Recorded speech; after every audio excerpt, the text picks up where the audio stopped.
Penemuan 4 jenazah satu keluarga tewas mengering di perumahan Citra Garden Extension, Kalideres, Jakarta Barat masih menjadi misteri. Pihak kepolisian hingga kini belum mengungkap penyebab kematian keempat jenazah. Autopsi pun dilakukan oleh tim forensik RS Polri Kramat Jati. Dugaan awal, keempat korban meninggal 3 pekan sebelum jasadnya ditemukan pada 10 November lalu. Meski begitu, Direktur Reserse Kriminal Umum Polda Metro Jaya Kombes Pol Hengki Haryadi menyebut pihaknya masih mendalami motif tewasnya satu keluarga ini. Bahkan, kepolisian kini menggandeng 4 ahli guna menguak misteri sekeluarga tewas dengan jasad mengering. Pola interkolaborasi profesi ini ya terdiri atas ahli terkait dengan forensik mediko-legal, ahli patologi anatomi, kemudian ahli toksikologi, dan juga ahli DNA. Nah, ini secara bersama-sama sedang bekerja, dan dalam hari ini adalah dalam rangka pendalaman terhadap keidentikan hasil penyelidikan kami yang ada di lapangan secara deduktif maupun bukti material yang ditemukan di TKP, kemudian keterangan saksi-saksi.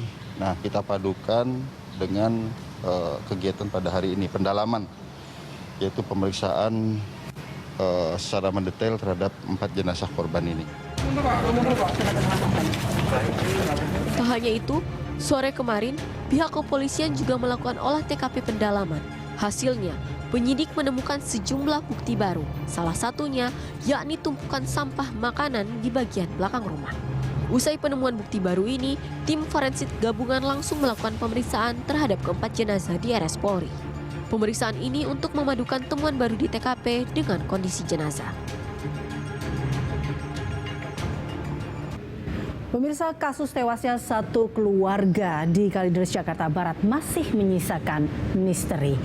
Ya, hingga saat ini penyebab 4 korban tewas mengering di dalam rumah ini masih terus diselidiki.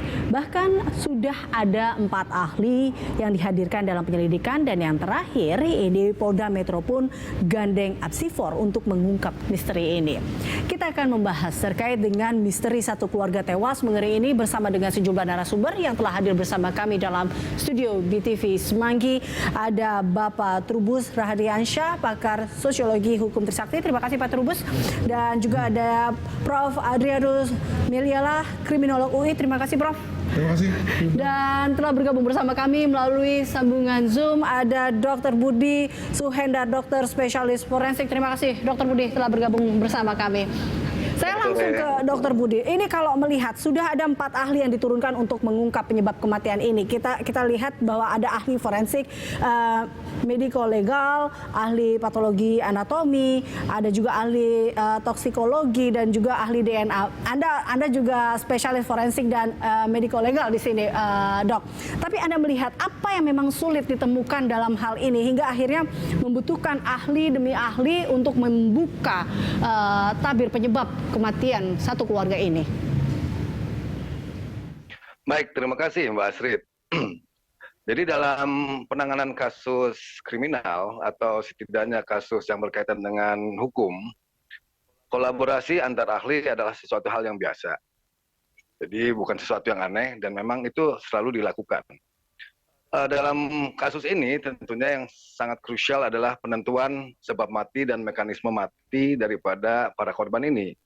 Karena berangkat nanti dari sebab mati dan mekanisme mati itu kita bisa merekonstruksi apa saja yang terjadi pada korban-korban ini, ya, dan tentunya menyelaraskan dengan apa temuan-temuan yang ada di TKP, apakah memiliki kaitan terkait dengan sebab mati dan mekanisme mati daripada para korban ini. Jadi hal yang paling krusial di sini adalah penentuan sebab mati dan mekanisme mati para korban yang tentunya tidak bisa dilakukan secara cepat-cepat, ya kan.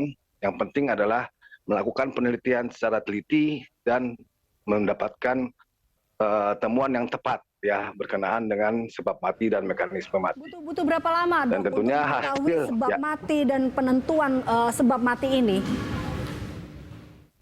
Ya, dalam penentuan sebab mati dan mekanisme mati daripada korban tentunya bervariasi, ya, tergantung kasus. kasus ini termasuk kategori dalam pendapat saya adalah kompleks, ya kan, sehingga kita tidak bisa menentukan pasti 2 minggu atau 3 minggu. Yang penting adalah pendalaman itu dilakukan secara teliti, dan begitu hasilnya didapatkan satu kesimpulan, dan insya Allah itu bisa didapatkan nanti. Mungkin demikian. Terkait dengan pendalaman, kita ketahui bahwa kemarin olah TKP pendalaman dilakukan Prof. Adrianus dan juga Pak Trubus. Tapi kalau kita lihat saat ini, saya mungkin ke Prof. Adrianus, Anda sendiri melihatnya seperti apa? Karena saya membaca Anda memiliki teori terkait dengan hal ini. Pertama ingin merespon dulu dengan pernyataan dari Dr. Budi. Paling nggak menurut berita ya, sudah cukup jelas tentang apa yang disebut sebagai penyebab mati dan mekanisme matinya. Ya, nah jika kemudian lalu perlu ada otopsi ulang, atau ketika sudah selesai otopsi saja lalu kemudian ternyata komentarnya Dr. Budi masih begini, ini yang salah siapa nih? Ya, jadi kita seperti meragukan kompetensi dokter pemeriksa nih. Kenapa? Ini penting nih karena sebanyak analisis pengamat termasuk saya itu berangkat dari pernyataan hasil forensik. Betul. Ya. Nah, kalau kemudian ternyata ya kalau di awalnya dikatakan bahwa yang keempatnya itu tidak mendapatkan asupan makan dan minum, tapi ternyata ada, ya kan semua terbalik nih, ya kan terbalik. Ya kami juga harus jaga muka kami di mana ini, gitu ya. Semua terkait dengan konteks tadi hasil kerja dari teman-teman dokter forensik. Nah ini gimana nih? Ada keraguan di sini atau seperti apa? Ada kesalahan mungkin di sini? Anda melihatnya? Saya nggak tahu, tapi mungkin begini. Saya berusaha untuk fair juga bahwa mungkin pada yang pertama mungkin lebih bersifat face validity, ya, melihat dari tampilan luar saja. Baru kemudian otopsi yang kedua atau pemeriksaan yang kedua lebih bersifat apakah itu membiarkan sesuatu yang tadinya nggak kelihatan lewat tatapan, maka kemudian perlu dibiarkan. Makanya kemudian lalu ada ahli patologi anatomi, DNA dan seterusnya. Mungkin begitu. Mungkin coba sebelum itu saya mau kembali lagi ke Dr. Budi menanggapi hal ini. Iya, ini mungkin juga menjadi keraguan yang sebelumnya ada katakan kelaparan, lalu kemudian ada dehidrasi. Ini kenapa? Apakah tadi ini jadi membuka tidak hanya jadi kita menebak-nebak, menerka-nerka, tapi sebenarnya gimana sih untuk terkait dengan hal ini dari tanggapan Anda? Baik, kalau saya sih melihatnya tidak ada keraguan ya. Yang ada adalah adanya informasi berkenaan dengan suatu pemeriksaan yang sebenarnya belum selesai ya. Jadi informasi awal dari pemeriksaan yang telah dilakukan kan sebenarnya belum ada kesimpulan. Diumumkan tapi dalam proses ya. Terlalu cepat diumumkan? Yang mengumumkannya kan sebenarnya bukan dokter spesialis forensiknya. Jadi mungkin dalam proses itu ada pembicaraan berkenaan dengan kemungkinan ya kan yang terserap oleh penyidik ya kan. Tapi sebenarnya itu bukan suatu kesimpulan yang selesai. Jadi hasil visumnya aja kan belum keluar ya kan. Jadi dalam proses pemeriksaan suatu kedokteran forensik itu kita selalu melakukan pemeriksaan yang teliti, dan tentunya informasi yang kita dapatkan itu bisa sifatnya sementara dan sifatnya akhir ya, yang berupa kesimpulan. Nah dalam proses perjalanannya ini kan pada pemeriksaan awal ini mungkin ada komunikasi yang tertangkap oleh penyidik dalam hal ini, dan mungkin diutarakan gitu ya kan. Tapi sebenarnya itu bukan satu kesimpulan yang akhir. Karena itu visum et repertumnya ya kita perlu tunggu dulu hasil akhirnya seperti apa. Oke, kita tunggu dulu hasil akhirnya seperti apa. Tapi kalau kita lihat saat ini dari hasil dari bukti yang sudah didapatkan, mungkin kalau dari kita tadi saya kembali mungkin ke teori Anda Prof. Adrianus yang ada katakan bahwa pertama korban bisa saja meninggal bukan karena kelaparan tapi sengaja dilaparkan oleh seseorang. Lalu kemudian ada teori keduanya bahwa ada sesuatu keyakinan bersama yang mereka yakini mengenai hidup setelah mati. Nah, dari dua teori itu mana yang Anda melihat mengarah kemana? Untuk temuan yang itu memang tergantung pada availability of evidence sebetulnya ya.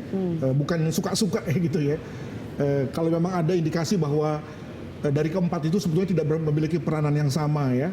Artinya ada satu yang berada pada posisi aktor intelektual atau dader gitu dalam bahasa pidananya. dan yang lain itu lebih berada pada posisi dipaksa gitu ya. Nah, itu teori pertama.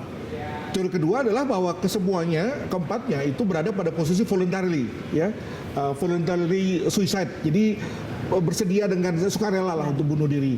Nah, jika ini yang benar, maka pertanyaan filosofisnya adalah apa ya yang kemudian menjadi lebih penting daripada hidup gitu kan? Ya, kalau kita percaya bahwa hidup kita lebih penting sekali dan kita jaga, kok ternyata ada orang yang mau melepas hidupnya untuk sesuatu yang lain, maka tentu kita bisa bilang bahwa sesuatu itu pasti lebih tinggi kan, lebih bagus, lebih hebat daripada hidup kita. Nah, inilah lalu ciri daripada gerakan apokaliptik ya, di mana berpikir mengenai hari terakhir, hari kiamat, hari setelah mati yang seolah-olah mengatakan bahwa di dunia ini nggak penting deh, yang penting tuh kesana. Maka kesananya itu bisa dengan cara macam-macam, bisa dengan cara minum racun, masuk roket gitu ya, menggantung diri, dan mungkin juga dalam hal ini termasuk dalam rangka melaporkan diri, mungkin begitu. Bisa saja begitu. Oke, kalau dari Anda Pak Trubus, menurut Anda ini dengan temuan yang sekarang lebih ke bunuh diri atau pembunuhan? Kalau saya tetap dapat pembunuhan itu, meskipun yang pertama ya pembunuhannya ini dipaksa, jadi dipaksa mereka tidak makan gitu kan, itu kan kategori memaksa, itu juga kategori membunuh sebenarnya. Nah, mengenai siapa yang memaksa ini kan satu hal yang lain, bisa saja ada leader atau intelektual di situ. Yang kedua ada pembunuhan yang dilakukan untuk 1, 2, 3 dibunuh gitu. Kemudian baru yang ketiga, yang keempatnya ini yang bunuh diri, yang terakhir. Nah, kalau ini yang terjadi, maka di situ kejadiannya ada namanya homicide dan suicide kan, berarti dua-duanya terjadi di situ. Nah, kalau melihat rapinya kondisi ya, artinya di situ rumahnya juga bersih, rapi, posisinya juga digembok, segala macam-macam itu dengan, tapi temuan adanya stroke segala, makanan yang GoFood segala. Di situ yang menjadi masalah juga ada lilin, ada kamper ya, kamper ini itu. Nah, ini semua kan kemudian berasumsi paling tidak di situ ada unsur, ada pembunuhan, karena kan semuanya itu kan nggak mungkin tiba-tiba ada kamper, ada lilin di situ, mesti ada proses di situ gitu loh.